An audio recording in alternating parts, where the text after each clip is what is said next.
Hello, it is I, Dark Symphony 777, coming with you with the greatest story ever told. It is so great that it makes everyone weep in fear. It makes everyone cry and piss their pants, going home to mama, ready to weep at its amazingness. Even the witch waifu Vivian right here is secretly crying inside at the pain that this story has brought her through its sheer amazingness. Going home to her sister Beldam and saying, "Sister, I found the greatest story ever told. Excellent. Now I can read it and complete my collection.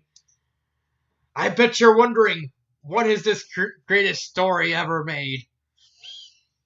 I will only read but a snippet, so that way you, too, can read it yourself.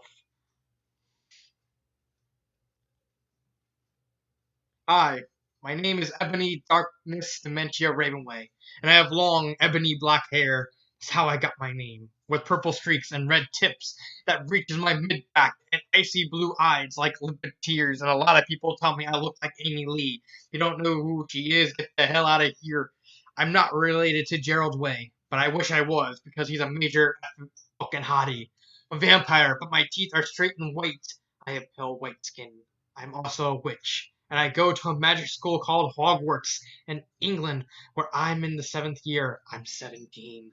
I'm a goth, in case you couldn't tell. I wear mostly black. I love Hot Topic, and I buy all my clothes from there. For example, today I was wearing a black corset with matching lace around it, a black leather miniskirt, pink fishnets, and black combat boots. I was wearing black lipstick, white foundation, black eyeliner, and red eyeshadow. I was walking outside Hogwarts. It was snowing and raining, so there was no sun, which I was very happy about. A line of preps stared at me. I put up my middle finger at them. "Hey, Ebony," shouted a voice. I looked up. It was Draco. "What's up, Draco?" I asked. "Nothing," he said shyly. But then I heard my friends call me, and I had to go away. The next day I woke up in my bedroom. It was snowing and raining again. I opened the door of my coffee and drank some blood from a bottle I had. My coffin was black ebony, and inside it was hot pink velvet and black lace on the ends. I got out my coffee and took off took of my giant MCR t-shirt, which I used for pajamas. Instead, I put on a black leather dress, a pentagram necklace, combat boots, and black fishnets on. I put on 4 years of earrings in my pierced ears. I put my hair in a kind of messy bun. My friend Willow, "Raven, this is you," woke up and then grinned at me. She flipped her long, waist-length raven black hair with pink streaks and opened her 4 screen eyes. She put on her Marilyn Manson t-shirt with black mini fishnets and pointed, high-heeled boots. We put on our makeup, black lipstick and white foundation and black eyeliner.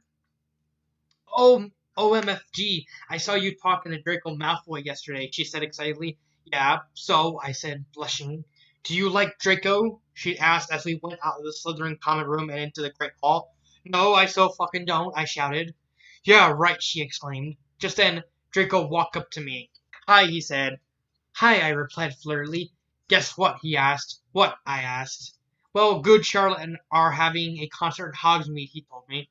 "Oh my fucking God!" I screamed. "I love GC. They are my favorite band besides MCR." "Well, do you want to go with me?" he asked. I gasped. On the night of the concert, I put on my black lace boots with high heels. Underneath them were ripped red fishnets, and I put on a black leather mini dress with all this corset stuff on the back and front. I put on matching fishnets on my arms. I strengthened my hair and made it look all spiky. I felt a little depressed then, so I slit one of my wrists. I read a depressing book while I waited for it to stop bleeding, and I listened to some GC. I painted my nails black and put on tons of black eyeliner. Then I put on some black lipstick. I didn't put on foundation because I was pale anyway. I drank some human blood, so I was ready to go into the concert. I went outside. Draco was waiting there in front of his flying car. He was wearing a Simple Plan t-shirt. They would play at the show too. Black baggy black skater pants, black nail polish, and a little eyeliner. A lot for a cool boy is word okay. Hi, Draco, I said in a depressed voice. Hi, Ebony, he said back. We walked to this flying black Mercedes-Benz. The license plate said 666 and flew to the place with the concert. On the way, we listened excitedly to Good Charlotte and Marilyn Manson. We both smoked cigarettes and drugs. When we got there, we both hopped out of the car. We went to the mosh pit at the front of the stage and jumped up and down as we listened to Good Charlotte. You came in clothes, covered in blood. They're so happy you arrived.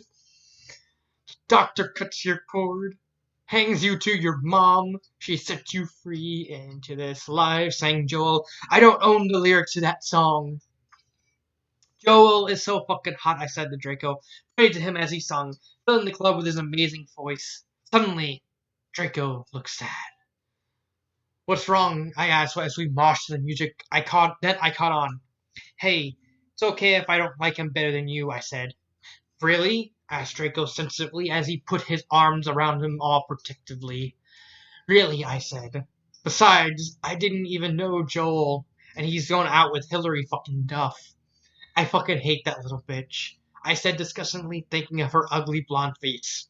The night went on really, really well, and I had a great time. So did Draco. After the concert, we drank some beer and asked Benji and Joel for their autographs and photos with them. We got DC concert trees. Draco and I crawled back into the Mercedes-Benz, but Draco didn't go back into Hogwarts. Instead, he drove the car into the Forbidden Forest. 5 out of 5. 5 out of 5 so far. I'll read 2 more chapters, and I'll be done for today. And I will see it. I will probably read more in the future. Draco didn't answer, but he stopped the flying car and walked out of it. I walked out of it too, curiously. What the fucking hell? I asked angrily. Ebony, he asked. What? I snapped. Draco leaned in extra close, and I looked into his gothic red eyes. He was wearing color contacts, which revealed so much depressing sorrow and evilness, and then suddenly, I didn't feel mad anymore. And then suddenly, just as Draco kissed me passionately, Draco climbed on top of me, and we started to make out keenly against a tree. He took off my top, and I took off his clothes. I even took out my bra. He then put his thingy into my you-know-what, and we did it for the first time. Oh, oh, my! Oh my! I screamed. I was beginning to get an orgasm. We started to kiss everywhere, and my pale body became all warm. And then, what the hell are you doing, you motherfuckers? It was Dumbledore. Dumbledore made, and Draco and I followed him. He kept shouting at us angrily. You ludicrous fools, he shouted. I started to cry tears of blood down my pallid face. Draco comforted me. When we went back to the castle, Dumbledore took us to Professor Snape and Professor McGonagall, who were both looking very angry. They were having sexual intercourse in the Forbidden Forest, he yelled in a furious voice. Why did you do such thing, you mediocre dunces? Asked Professor McGonagall. How dare you? Demanded Professor Snape. And then Draco shrieked, Because I love her. Everyone was quiet. Dumbledore and Professor McGonagall still looked mad, but Professor Snape said, Fine, very well, you may go up to your rooms. Draco and I went upstairs while the teachers glared at us. Are you okay, Ebony? Draco asked me gently. Yeah, I guess, I lied. I went to the girls' dorm and brushed my teeth and my hair and changed into a low-cut black floor-length dress with red lace all around it and black high heels. When I came out, Draco was standing in front of the bathroom, and he started singing I Just Want to Live by Good Charlotte. I was so flattered, even though he wasn't supposed to be there. We hugged and kissed, and after that we said goodnight, and he reluctantly went back to his room. That is just the beginning of the story. Someday I may finish this. It could be tomorrow. It could be next week. Even be an hour from now. You never know. This is me reading the first 5 chapters of the greatest story ever told. Perfection. I will see you next time. And cut.